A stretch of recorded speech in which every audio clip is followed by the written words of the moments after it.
untuk menyusun instruction register tadi disampaikan kita perlu melihat rangkaiannya ya, karena instruction register itu didasarkan dari rangkaian apa saja yang diakomodir oleh mikroprosesor. Jangan sampai dia nggak ada tapi kita buat apa namanya instructionnya gitu ya. Kalau kita buat instructionnya dia nggak ada ya nggak akan melakukan apa-apa. Oke, kalau kemarin kita ingat ya di ALU ya, atau kita bicara dari ALU ini ada dua jenis, ada arithmetic unit dan logic unit.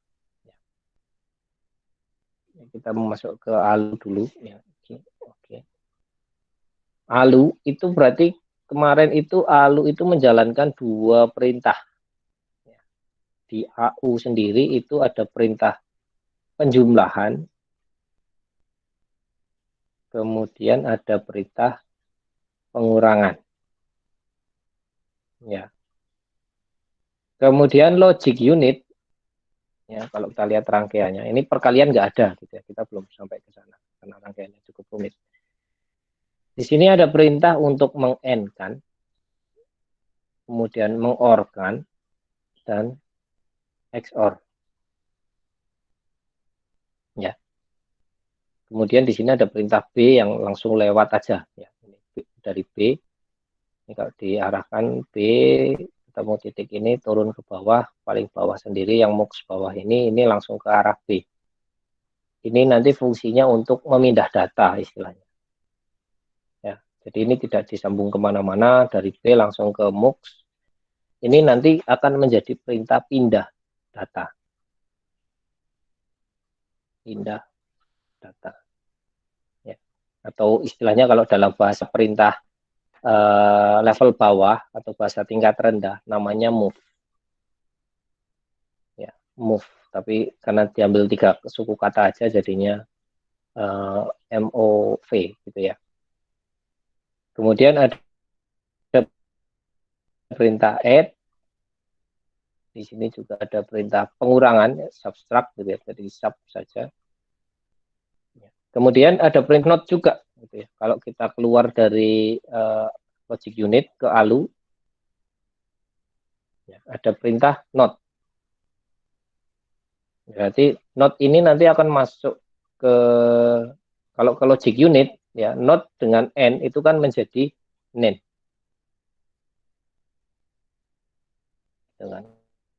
Kemudian ada NOR, kemudian ada N XOR. Ini nanti biasanya kalau kita bicara terkait dengan perintah itu biasanya dibuat dalam tiga huruf gitu ya. Kalau N ini sudah, ini XOR, kalau NAND singkatnya apa enaknya ya? Ya NND gitu ya. Kalau NOR tetap NOR. Kalau XOR mungkin apa ini? NXR gitu ya. Misalkan. Ya ini kita instruksi bikin sendiri karena ya mikroprosesor kita bikin sendiri kan gitu. Jadi nggak masalah gitu ya. Jadi nanti OR ini biar jadi 3 suku kata yang gimana ya? Ya OR R-nya 2 gitu ya. Jadi ada nanti kita punya perintah 1, 2, 3, 4, 5, 6, 7 perintah. Ini perintah untuk operasi ALU. Ya. Ada 7 perintah. Ada add, ada sub, ada OR, ada move, ada not N, NND, ada NOR, dan ada not XOR atau NXR. Ya. Nah, kemudian di register sendiri, di register ke memori, ini sebenarnya harusnya di bagian sini ya nanti. Di bagian register ini, itu harusnya ada perintah untuk apa namanya, untuk pindah data. Jadi dia kalau terhubung ke memori itu ada kemungkinan 2, perintah save data atau store data ya, sorry bukan save, store data dan load data. Gitu ya. Store biasa disingkat dengan istilah str, load itu LD sih sebenarnya, tapi mungkin bisa kita singkat dengan LDD gitu ya, load. Ya ini misalkan seperti ini.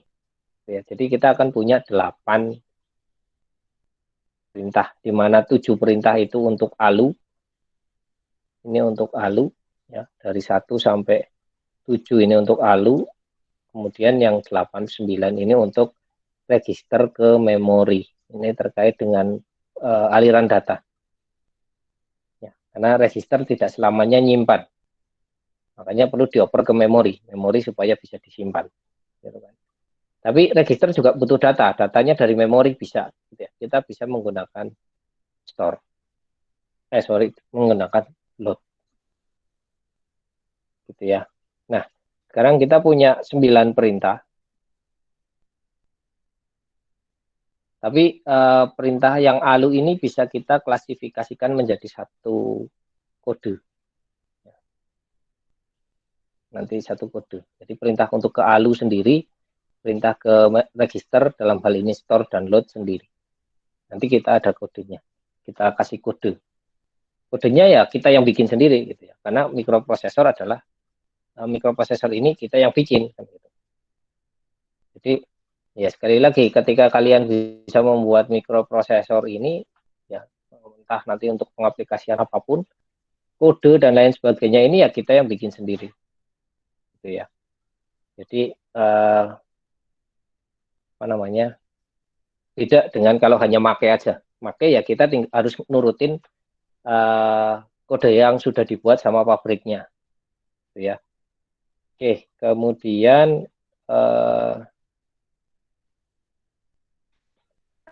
di sini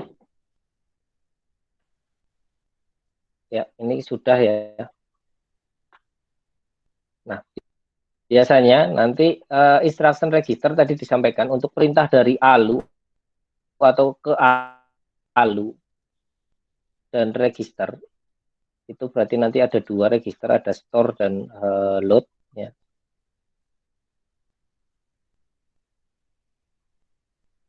Itu nanti bisa kita kasih kode sendiri-sendiri. Ya. Misalkan nih, ALU saya kasih kode 00, ini karena cuma 3 ya, 3 itu cuma 2 aja cukup. Misalkan 01, store itu 10, load itu 11, misalkan seperti itu. Jadi nanti kalau mikroprosesor instruction register itu menerima perintah depannya 01, oh berarti mikroprosesor dia tahu, oh ini perintah untuk ke ALU. Ya. Kemudian kalau perintahnya dapatnya 10, berarti nanti mikroprosesor akan menyimpan data. Kalau perintahnya 11, dia akan meload data. Gitu ya. Jadi ALU, register, dan store ini nanti kita kasih kode sendiri-sendiri. Ya. Kemudian ketika kita menyimpan data, ya kita mulai dari store dulu dan load ya, sebelum kita masuk ke operasi yang lain. Store itu tadi untuk menyimpan data. Ini sebenarnya harusnya memori dulu ya, baru ke sini. Tapi ya nggak apa-apa. Menyimpan data ke memori. Ya. Menyimpan data ke memori. Ya. Ketika menyimpan data, berarti ada 2 parameter di sini. Ada yang namanya data, ada yang namanya memori. Ya. Berarti nanti ketika kita pakai perintah store, str, misalkan, maka kita akan melibatkan data dan melibatkan memori. Memori berarti yang kita libatkan adalah alamat memori dan juga data. Nah, ini menjadi format nanti, format penulisan. Ya. Ini store. Kemudian kalau load ini berarti mengambil data ya dari memori. Gitu kan. Mengambil data dari memori. Nah, mengambil data berarti tadi perintahnya adalah LDD, ya, ini LDD. LDD ini juga melibatkan data dan memori. Tapi biasanya dibalik sih, tapi nggak dibalik juga nggak apa-apa. Alamat memori, kemudian data.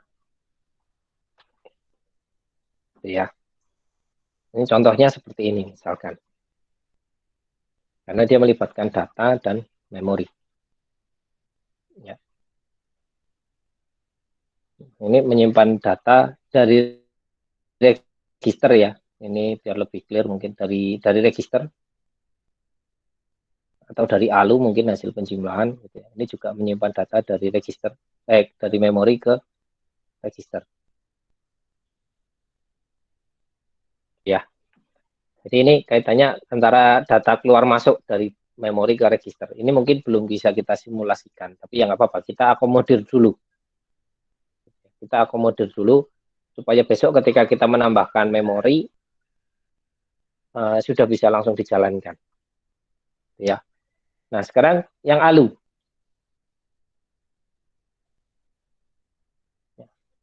ALU itu akan melakukan operasi aritmetik, ya, aritmatika dan logika dari dua buah bilangan. Ya enggak? Kan nggak mungkin penjumlahan itu cuma satu angka gitu. Satu tambah. Enggak, satu tambah berapa kan pasti gitu. Pasti dari dua buah bilangan. Ya. Jadi ALU itu berarti nanti pasti akan melibatkan dua buah bilangan di sini. Ya. Nah, itu nanti perintahnya sesuai ini, ada 1 sampai 7 ini, ya, perintah 1 sampai 7. Mungkin di sini akan disebut dengan data 1. Ini nanti perintah atau istilahnya perintah ini disebut dengan opcode gitu ya. Operasional kode. Operasional kode dari ALU. Operasional kode itu maksudnya mau dijumlah, dikurangi, di-N-kan, di-OR-kan, di-XOR atau yang lainnya gitu ya. Itu namanya opcode. Jadi ini opcode, kemudian data 1 dan data 2. Data 1 ini biasanya berupa register bank. Data 2 ini juga biasanya register bank. Ya. Jadi opcode-nya apa? Opcode-nya itu tadi tambah kurang kali bagi, tambah kurang NOR dan seterusnya. Kemudian data 1 itu diambil dari register bank 1, data 2 diambil dari register bank 2. Ya. Kalau di kasus ini ya nanti ada data A dan data B. Ini ya kalau di logistim ini ada data A, data B. Ya. Berarti nanti data A, data B ini diambil dari register berapa nih? Nah, kemudian hasil operasi kodenya kan harus disimpan. Ya. Kan misalkan saya jumlahkan 2 tambah 3, ketemu hasilnya 5. Nah, 5 itu mau diapakan kan gitu. Nah, biasanya 5 gitu ya, hasil penjumlahan, hasil operasi kode itu ada yang nampung sendiri. Ya, ini misalkan hasil, ini juga biasanya ada yang menampung namanya register, misalkan hasil gitu. Jadi ini misalkan RA, ini RB, karena inputnya ada 2, data A dan data B, ya. A dan B. Di sini ada istilah RA, ada istilah RB. Kemudian hasil penjumlahannya akan disimpan oleh yang namanya RB. Ini RB, ini RA, ini RB, ini RB. Ya. Ini akan disimpan oleh RB. Sehingga nanti polanya adalah opcode RA, RB, RB. Misalkan seperti itu. Ya. Nah, sekarang kita sudah menyusun paling tidak struktur perintahnya. Ini disebut dengan struktur perintah ya. struktur perintah untuk store berarti nanti str alamat memorinya berapa, datanya apa. Load juga alamat memorinya apa, datanya apa. Oh sorry, kalau load bukan alamat memori ya, tapi register tujuan. Register tujuan dari memori, bukan cuma dari memori ya, apa-apa. Ini bukan alamat memori ya, tapi register tujuan. Register bank ya, maksudnya register tujuan itu adalah register bank, register yang ada di register unit ini. Jadi ada misalkan di situ ada RA, R1, R2, R3, R4 ya, itu mau disimpan di register berapa? Register 1, register 2, atau register 3, atau register berapa? Dan datanya apa gitu ya. Datanya itu bisa ngambil dari memori. Nah, data ini bisa diambil dari alamat memori atau dari data yang kita berikan langsung. Sorry, ini ada kesalahan di sini ya. Sedangkan kalau store itu alamat memori ini bisa berupa dalam bentuk data atau dalam bentuk register asal.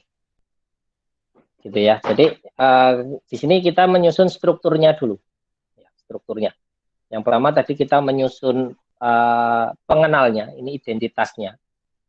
Gitu ya. Identitas supaya mikroprosesor itu nggak bingung, bisa mengenali. Gitu ya. Oh, perintah 01 itu berarti nanti perintah untuk ke ALU. Setelah dia tahu bahwa ini perintah ke ALU, maka dia akan melihat, ngecek kode selanjutnya. Oh, ini perintah opcode-nya apa nih? Opcode-nya penjumlahan misalkan. Penjumlahan mengambil data dari register A dan register B misalkan. Kemudian hasilnya akan disimpan ke register D. Ya. Jadi nanti urutannya seperti itu. Ada 01 itu dikenali dulu untuk ALU. Kemudian setelah dikenali ALU, kemudian dikodekan operasi kodenya itu apa, penjumlahan, pengurangan atau apa. Kemudian datanya itu ngambil dari register yang mana, karena semua data itu pasti akan disimpan ke register unit dulu sebelum diolah. Setelah diolah pun dia akan disimpan ke register unit lagi, gitu ya. Nah kemudian kalau perintahnya misalkan dia ujungnya depannya dia dapat perintah 10. Oh ini nyimpen data gitu kan. Nyimpen data berarti nanti dia akan lihat nyimpen data itu kan pasti akan menuju ke alamat memori. Memori punya alamat, dia mau disimpan ke alamat yang mana. Kemudian setelah dia tahu alamat berapa, data yang mau disimpan itu baru langsung dimasukkan. Gitu ya. Data itu bisa dari nilai atau dari sebuah register. Jadi register di sini dia punya data dulu, misalkan dia punya nilai hasil penjumlahan tadi, gitu ya. Hasil penjumlahan tadi kemudian dia kirimkan ke memori dengan perintah namanya str. Kemudian kalau dapat perintah 11 misalkan dia load. Ya, kalau dapat perintah load berarti nanti karena load itu dari luar register, dalam hal ini misalkan dari memori atau data yang kita set misalkan, itu kemudian disimpan oleh register unit di sini. Ya, kemudian sebelum diproses oleh ALU. Ya, makanya di sini disebutnya register tujuan ya. Sorry, saya salah di sini. Kemudian ini datanya, data yang akan kita simpan atau data dari alamat memori mana yang mau kita simpan di register tujuan. Itu ya. Ini struktur. Saya bilang struktur dulu ya. Kita bicara struktur datanya dulu. Struktur instruksinya dulu. Sampai sini dulu ada yang mau ditanyakan sebelum saya lanjut ke kode binernya. Ya. Karena nanti instruksi ini akan diterjemahkan menjadi kode biner semuanya. Kode biner ini yang kemudian akan disimpan oleh komputer. Dan komputer menjalankan semua perintah dari manusia itu dalam bentuk kode biner ini. Jadi komputer itu dia tidak tahu gitu ya. Perintahnya itu untuk if, untuk perintahnya itu untuk pengulangan while misalkan. Gitu ya. Dia hanya tahu kode 0 dan 1. Ya, kode 01 ini diturunkan dari struktur instruksi ini. Ya, atau instruction set ini. Nah, instruction set ini kalau diturunkan lebih tinggi lagi, itu diturunkan dari bahasa pemrograman tingkat tinggi. C atau C++ gitu ya. Atau Java, atau Python misalkan. Itu nanti prosesnya dari situ diturunkan menjadi bahasa yang seperti ini. Ya, menjadi perintah bahasa mesin istilahnya ini ya. Bahasa assembly. Dari bahasa assembly kemudian baru diturunkan menjadi kode biner. Ya. Jadi sebenarnya prosesnya panjang di dalam komputer.